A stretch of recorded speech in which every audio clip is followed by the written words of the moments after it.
I have a very special guest with me here today, Anaeis Gevorkian, content creator and photographer. We're gonna get into everything, into how she got into this, business, why she decided to take this leap of faith instead of play it safe. Just a lot to learn. And she's an amazing photographer too. Kind person too, from my interactions with her off camera. So first of all, how are you today? I'm doing good. Thank you so much for having me. Yeah, Pleasure absolutely. to be here. Thank you very much. So just to get into it, were you always into photography? Is this something you grew into liking as an adult? You know what's so weird? Like growing up, we had so many photos like at home, just like albums, photo albums, just random photos that my parents had, whatever, like just stacked up. And growing up, that's like all I would look at just to see like how my parents grew up, like what they did and stuff. So I never really thought about photography as like something I wanted to go into. It just kind of transpired that way. And in like eighth grade, my dad got me like my first camera. It's like a Canon Power Shot. And he's like, "This is your graduation gift." And I was like, okay. Right. So I like picked it up and then I just started taking pictures of random stuff. But I was gonna become an attorney, obviously, because as an Armenian, like your parents either want you to be a doctor, lawyer, or engineer. Right. So I was like, you know what? I don't want to be an attorney because I literally worked at personal injury firms for over 8 years. And I was like, I don't want to be doing this for the rest of my life. Right after you graduated college? Yeah, so I did my undergrad in psych at UCLA, and then I finished that, and then I studied for the LSAT. I got into law school.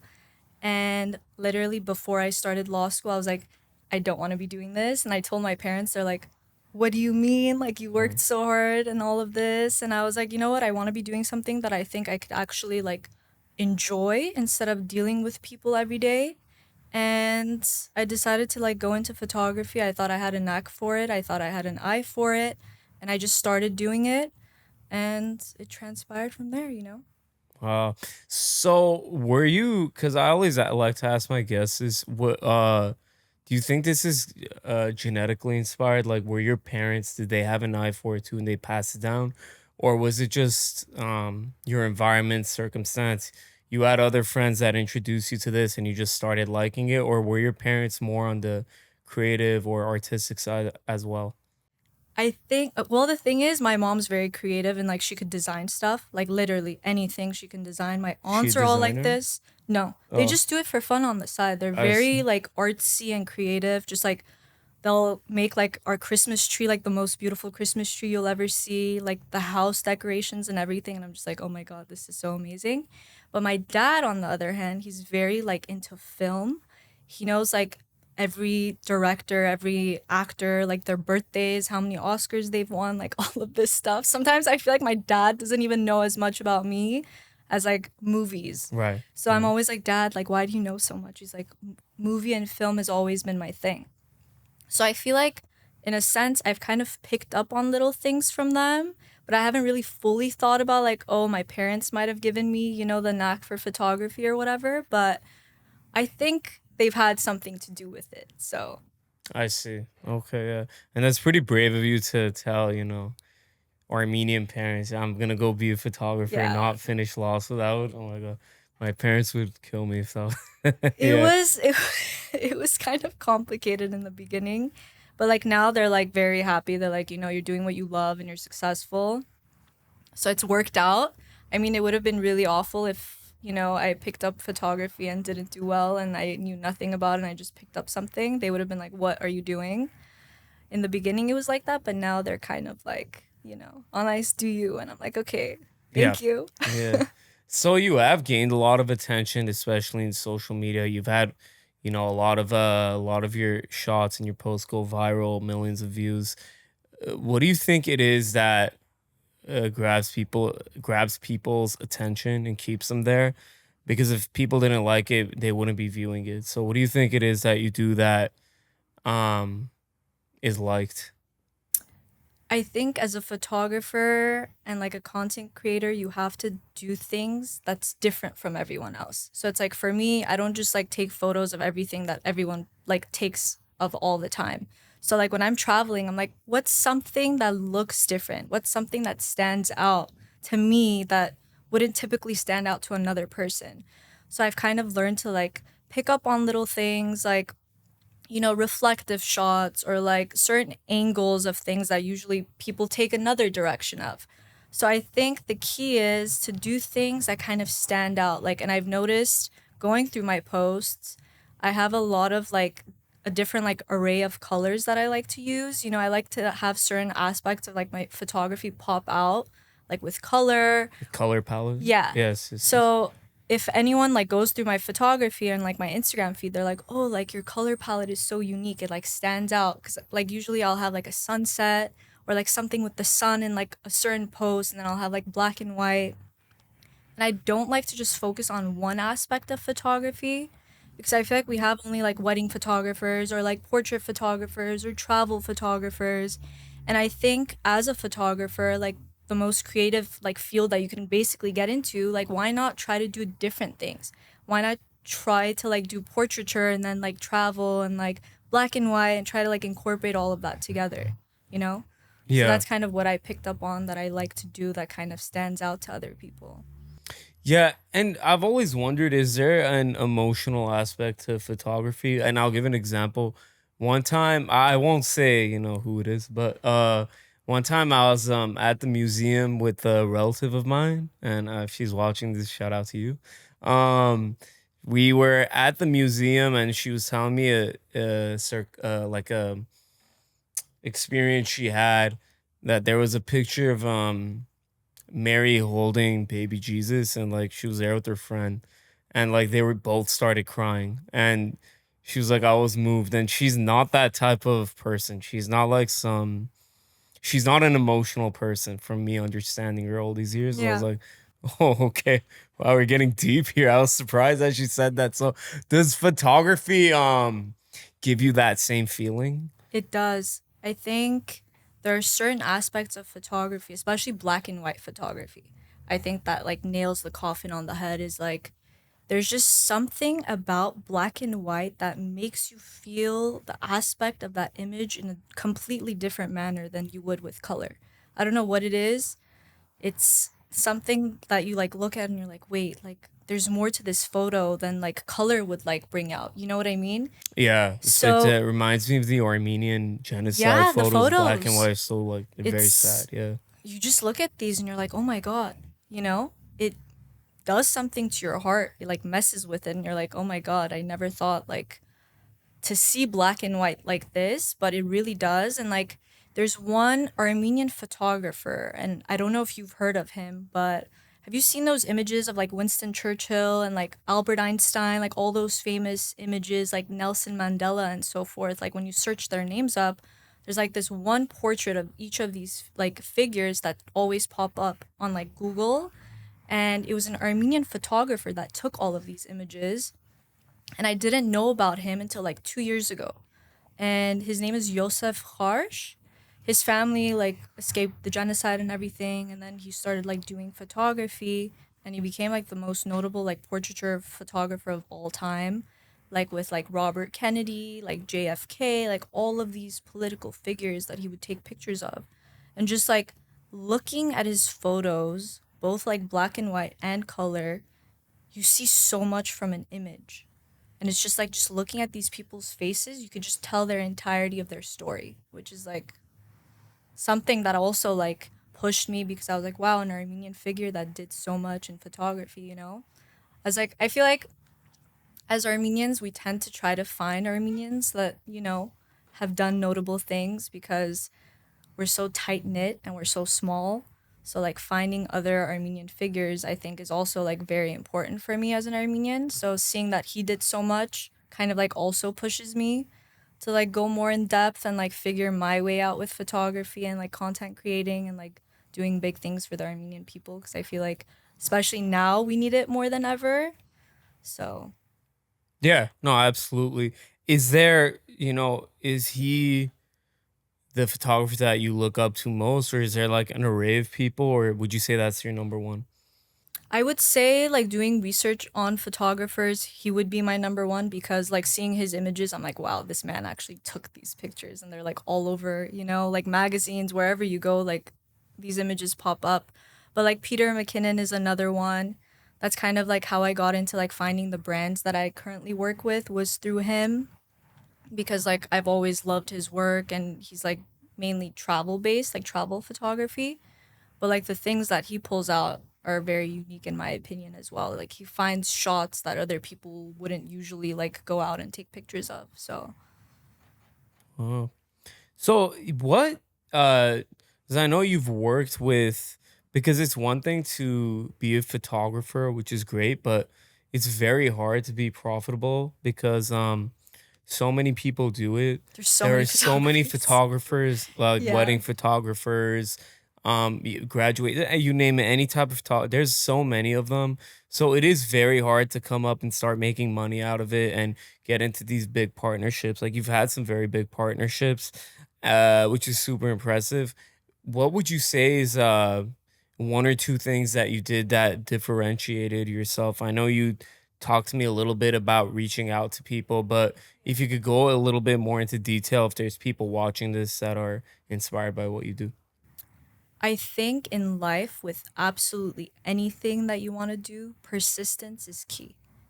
That's the best advice I could give to anybody. With so many things that I've done in my life, even like going into the personal injury firms that I worked at, there were attorneys that I really wanted to work for, and I would like email them constantly, like every day. I had one point where I would like go to the attorney's like office and I'm like, I want to work here. Like, what do I have to do? And I remember one attorney was like, I've never met someone so persistent in my life that literally you're hired. So I think truly, if you want something, you have to go after it. Like, no matter how many times they can say no to you, there will be one person that says yes. But sometimes a lot of people get discouraged. They're like, okay, 8 people said no to me. Like, what are the chances that the ninth person is gonna say yes? So that ends up discouraging us, and you're like, okay, you know what? I'm done with this. I don't want to pursue it anymore. I'm just gonna find something else that can work for me, or like another field. Like I know people like quit fields just because 10 people said no. Like in the beginning, when I was first starting, I sent out so many emails, and like for like 2 3 months, like I wouldn't hear back anything, and I'm like, oh my god, like what am I doing incorrectly? But Nomadic was the first company that I literally reached out like on my first try, and they literally sent me an email, and the email title like headline was like Nomadic times Anais, and I was like, "Wait, what?" And then I opened the email. They're like, "Okay, we want to invite you to our ambassadorship program. We love your work. We want you to be a content creator for us." And I was like, "Wait, what?" Like a company that like one of my favorite photographers works with, like Peter McKinnon that I mentioned earlier, this company wants to work with me. Like, how? You know? So once that happened, I was like, okay, let me try out like a couple of different other companies that I also want to work for, because if Nomadic said yes, they might also say yes.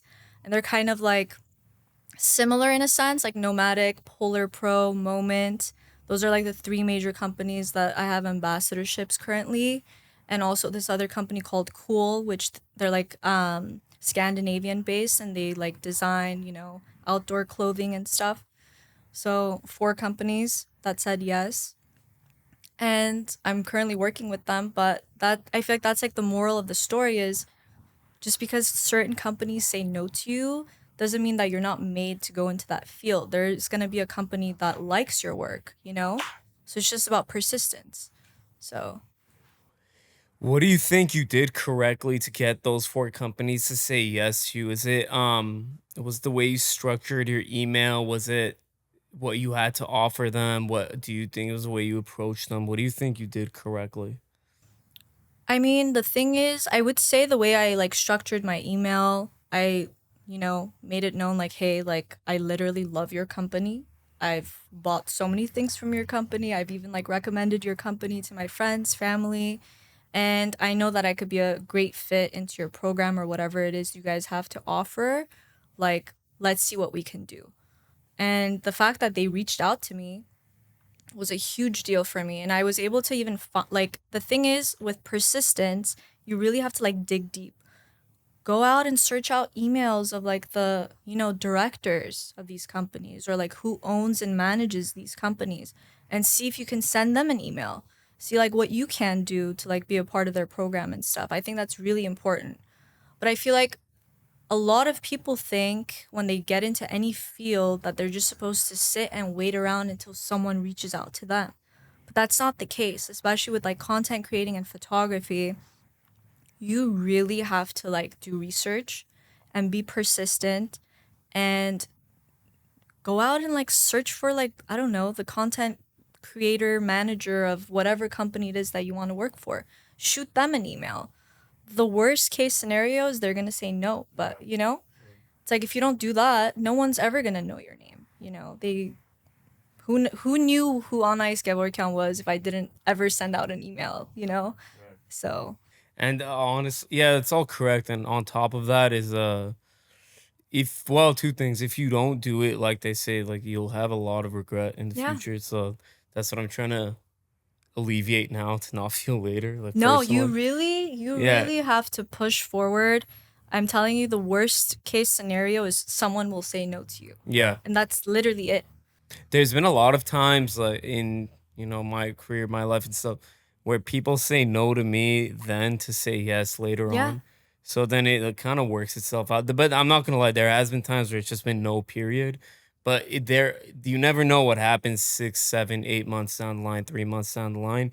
People's minds do change sometimes, Yeah, they There, or you do. caught them in a bad mood or something. You never know the situation in people's lives, and then also, I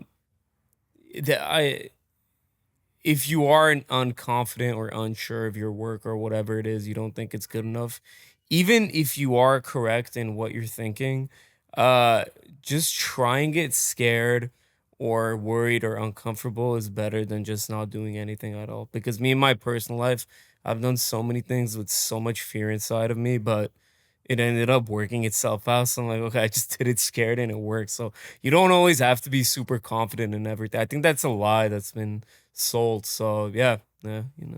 Have you always had like a entrepreneurial spirit? Because you could have, because to work in the legal field, it's a hefty paycheck. It is a lot of work, but it's a very, I don't want to say comfortable because that's not the right word, but it's a very stable life. It But is. to go into, more entrepreneurial endeavors is very unstable. There's a lot of ups and downs emotionally, financially, sometimes even physically. You never know. But what gave you the?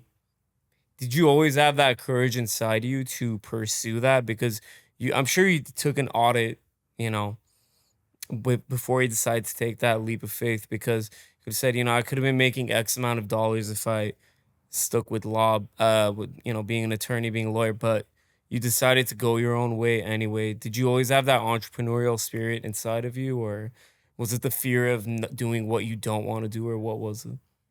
To be honest, like obviously my dad has his business and like my grandpa, so many people in my life like started their own business. And one person that's always stood out to me was my grandpa. Like he again, as I mentioned, he passed away Yeah, 3 days ago, rest in but peace. he literally moved to Kuwait when he was 13 years old to start his own business. And like when he was telling me this story, I was like, what do you mean you just got up and left when you were 13 to a new country to start your own business? He's like, yeah. And I'm like, wow, if we have people like this in my own life and they were able to do it, like why can't I do it, you know? And he told me, he's like, I moved, I had to learn Arabic. I had to, find a way to make ends meet and do things because I was without my family. And he ended up working under the practice of someone until like he was able to like start his own business like with cars and like fixing and building cars and so forth. Hmm. So he stayed there until he was like around 27, moved back to Iran and ended up marrying my grandma and so forth, but that's when he was able to like expand and start his business in Iran. And looking at him, I'm like, wow, the man literally gave up everything like as a 13-year-old to move, cross seas to go somewhere and start by himself. So seeing that kind of like always pushed me and motivated me as a kid, like hearing that story. I was like, Yeah, my grandpa did it. My dad came here and started his own business. I've had so many figures in my life that were able to go through so many obstacles, but they never gave up. So that's always like been a part of me in a sense. Like I've always looked up to these figures. So I would say like that's definitely had a huge impact. Like for me going into and starting something and going into the unknown, you know? Hmm. So How do you fight through? I'm asking personally and for the audience as well. Like me, sometimes I'm laying down, like it's kind of personal, but I'm get ready. So I'm fighting, like I'm, laying down at night, can't sleep, and I'm like, what? First, I'm gonna cuss here. What the fuck did I do? Like, spending all this money going into these, like, what the fuck is my problem doing all this? And that's first time I'm cursing, first time for everything. But first time for everything, yeah. yes. And I'm just thinking I could definitely just live a comfortable life, just work my corporate job, everything's fine, get a nice paycheck, invest some money, everything's okay. But taking a lot of risk. I understand that it might not work out. I don't want to, front like it is gonna. It might. You never know if it's gonna work out. Do I believe it'll work out? I do believe so. I just it's too long to get into why I think it is, but in summation, I just think that I'm in the right place at the right time. Uh, but the fear is still there and the anxiety is still there of what did I get myself into? Do you ever have those types of worries or The not? first like year and a half of when I started, I was like, what the actual F am I Yeah. doing with my life? And it was so nerve wracking because I would literally wake up and I'm like, Anais, did you really give up like, a stable legal career and like working corporate 9 to 5, making good Very amount of good. money, Yeah. like to do this? Like, do you actually know what the hell are you like what the hell you're doing? But yeah, the first year, obviously, I made zero profit. Like, I was just making ends meet because I spent so much money on like camera gear and stuff. Like, everything in total was like over like 30K. And I invested that money because I'm like, I want to be doing this. Wow, all at once you Yeah, it's wow. like I'm putting everything in. Wow. Wow. Wow. Yeah. And obviously, in the beginning, it was like, hitting my heart. I was like, what am I doing? Like, this much money, whatever. But I feel like with time, the first year passed, but I got like a couple of clients here and there, even within the first year. Like, obviously, my name wasn't out there or anything. And then slowly but surely, like a year and a half in, that's when I started getting my ambassadorships. I was literally posting like constantly. And then I started getting clients and like people started referring me this and that. And, here we are today. And I'm happy with what I'm doing, but I know for a fact if within that first year I woke up every day thinking like, "Oh my god, I should just quit. Like what am I doing?" Like none of this would have happened. So it's just again about persistence. You have to wake up every day like being hungry for more, saying like, "Hey, yesterday didn't work out, but today is a new day." Like literally get your, pardon my French, ass up and like make ends meet. You have to work hard to get what you want. So that's me every day. Like, what other new things can I find to, expand and elevate my way of doing photography? I don't want to just be a wedding photographer. I don't just want to be like a travel or whatever type of photographer. I want to be someone that's good at everything photography related. So, Yes. Yeah. And you definitely do have a range of talent. I really like personally your nature photos. Is thank That's what you. I like a lot. Yeah, very nice wedding photos too, but my personal favorite is the nature photos. I've been part of wedding. I'm not married, but I've been in like wedding what's it called? Grooms, like Yeah, the groomsmen. groomsmen, Yeah. the whole squad. I can't remember the name. I can't believe that. But long day. But the I have been part of wedding photo shoots, and man, it is very, very exhausting. So yeah, it's I it's just not did a easy. wedding literally this past Saturday, especially after everything that's been happening in my life with my grandpa and Yeah. stuff. Yeah. Literally was there from 9 a.m. until like 2 a.m. And I was just like, oh my God, I'm dead. But that's weddings. Like, if you Yeah. want to do weddings like once or twice a month, whatever, because weddings, bring out good money. Right. So I know a lot of photographers do try to do like at least one wedding a month or two weddings a month or however many they want to, and then focus on other areas of photography that they also enjoy. Because I know like doing like wedding photography full time like will make anyone go insane. I personally couldn't do it. Yeah. It's a very you have to really love doing wedding photography because it's one of the hardest modes of photography in It my is. opinion And it's because just it's unrelentless. Like you it's it's 12, hours and 13 hours. hours. Yeah. There's no stop. Right, there is no stopping with wedding photography. No. Yeah. I what how do I say this correctly? What do you think would have happened if you did not pursue this path that you're on now and you just stayed into, working in the legal field, being an attorney, working at that personal injury firm? What do you think your life would have unfolded into? So funny story. My best friend, her name is Aravan. She's Persian.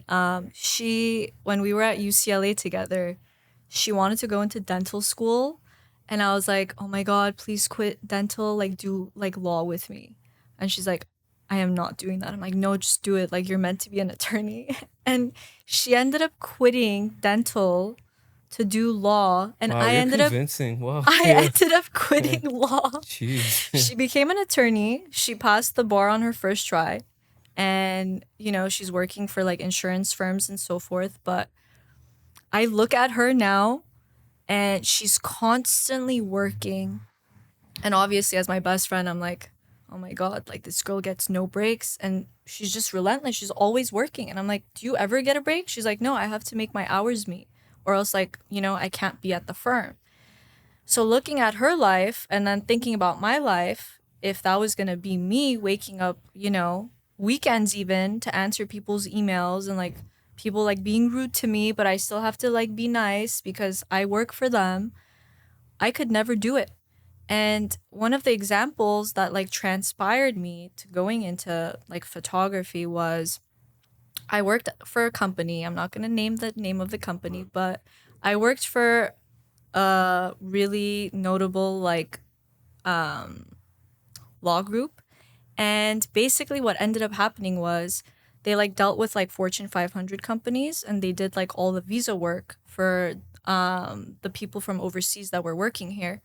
So Sure. we handled like our group handled the Apple end of things, like our LA office, and San Francisco's office was doing Amazon at the time.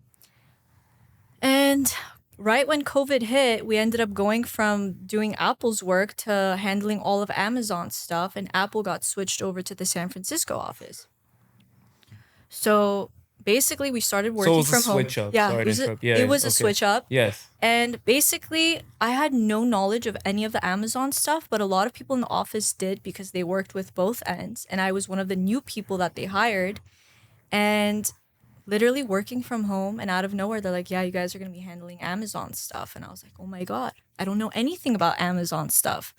And I'm working from home trying to figure things out, like thinking to myself, okay, Anais, you have to do this because you can't be at the office and there's like no one to like physically like stand next to you and help you out, so you have to figure this shit out.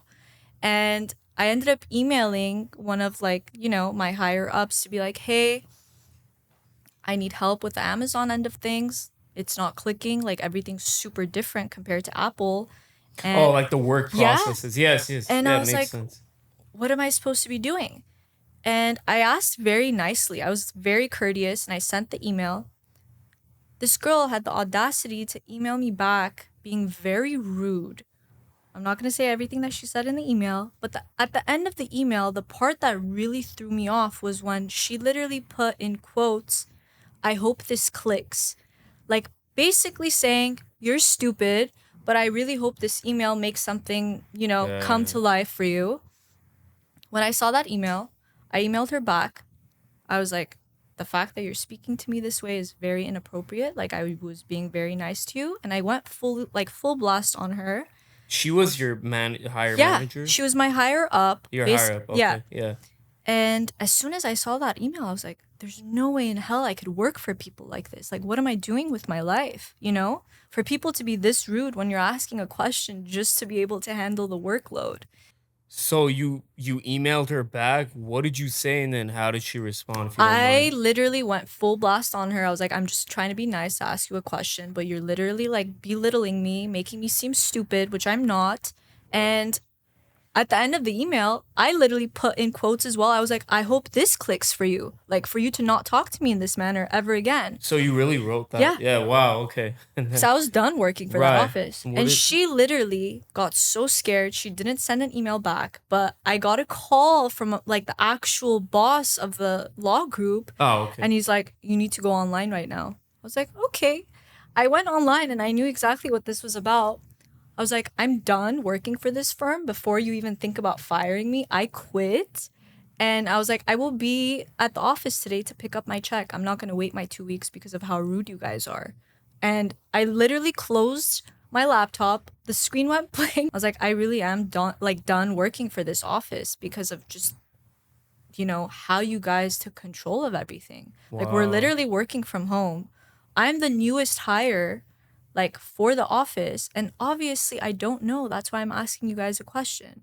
So for Right. you guys to handle the situation like this makes zero sense. So I literally, the screen went blank. I closed my laptop. I picked up my check. I was like, I'm done.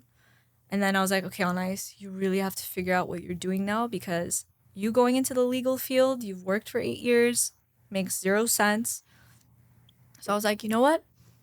I want to take photography seriously. Like, I took like a couple of weeks off, started brainstorming what I can do with photography, what I want to be doing, and slowly like started my LLC and my business and. So people now in the work that I can't say 100% because I don't know, but they don't speak like that, right? Like clients or anything. No, No, no way. Yeah. it's some people like that's what I don't like about corporate life is like once they think they have a Yeah. role, they literally use it to their full Yeah. advantage and you're like, "Oh my god. Yeah. Where were Yeah. you 3 years ago Right. when you didn't have this Right. title?" Like it Believe makes me, yeah. zero sense. Yeah.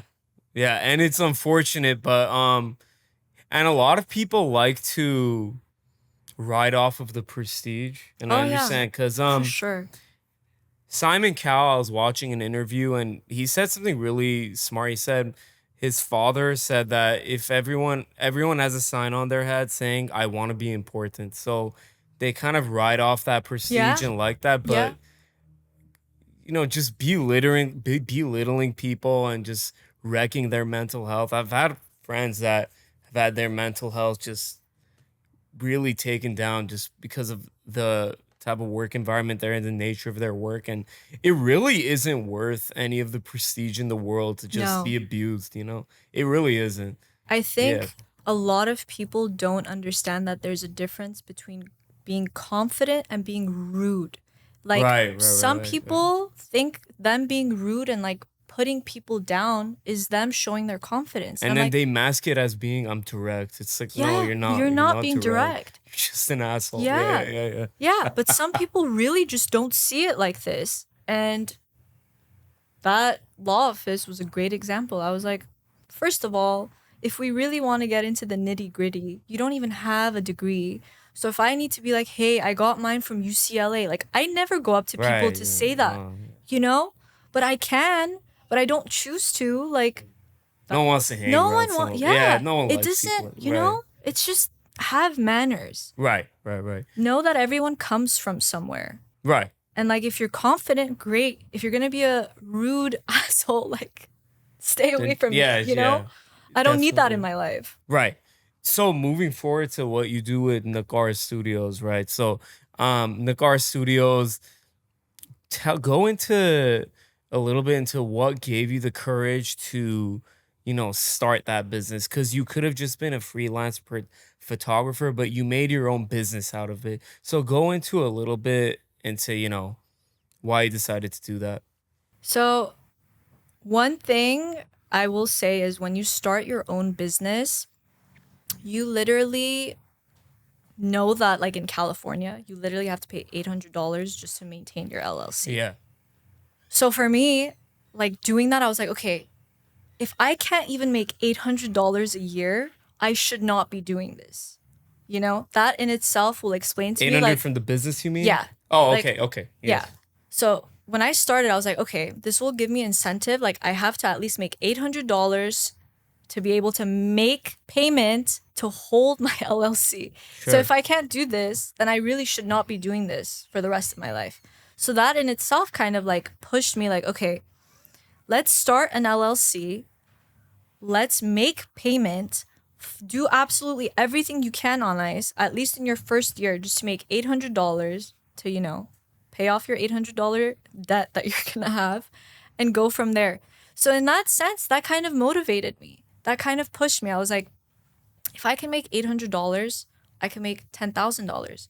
I can make $15,000. I could do everything, you know? So, it's like, that in itself kind of pushed me forward, even though $800 to a lot of people will be like, dude, it's just $800. What do you mean? Like, you can't even make that much to, survive. But it's just the idea of a little goes a long way. And I think even with the $800, it was kind of like a little motivational pull. And I was like, when I was first thinking of even the name of the business, I was like, I want to have it be something Armenian just because again like with the whole thing of like our identity and being able to hold that to ourselves, nakar means picture in Armenian Right. for those watching, and it's something, that means something to me. It might like not mean anything to other people that are looking at it, like other ethnic groups and so forth. They're like, what the hell is this? But for me it means something, and it's like if I can grow my business and have it expand and the world can know what nakar means, even if it's like 10,000 people, not even a large scale, but it's like I was able to do something for the 10,000 to see, like, okay, Nakar means picture in Armenian. You know Right. what I mean? So that in itself also means something to me. I think even with the name, it kind of also motivated me because I was like, I want to do something for the Armenian people because I feel like we've gone through so much Right. and we're Yeah, still yeah. going through so much.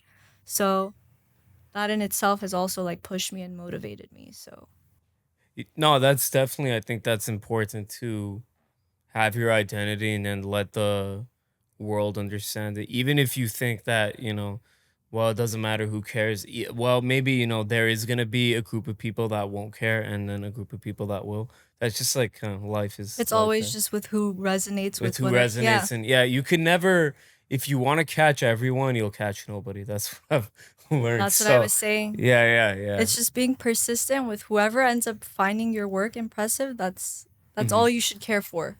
I can't please everybody.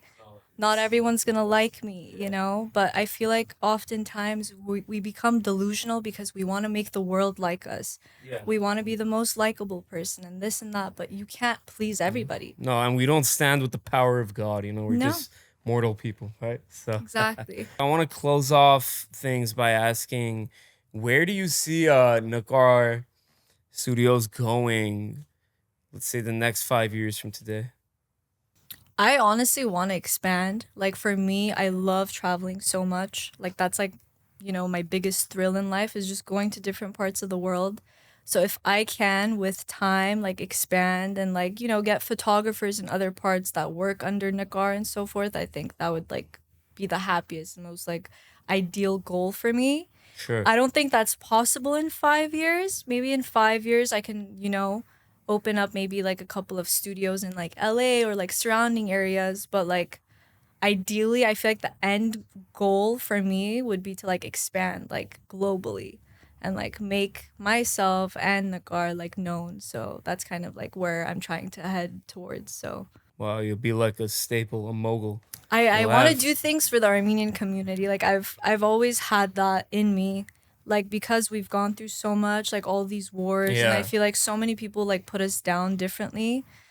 It's like even with all the hardships that we've gone through, I've always wanted to do something. Like even if it's just a name or something that can resonate with other people, like that would be like most impactful for me. So I think that comes, I mean, I don't know personally for you, because I didn't, grow up with you, but but I think that comes with our from our parents. Like my parents always instilled that sense of identity, saying, You have to understand your roots and where you come from and just 1000%. represent your people because we're very low in number. We are. So We it's say 10 important. million, but I don't even think we're 10 million. Yeah, I don't know the exact number. I have heard 11, but I can't say the Yeah. exact.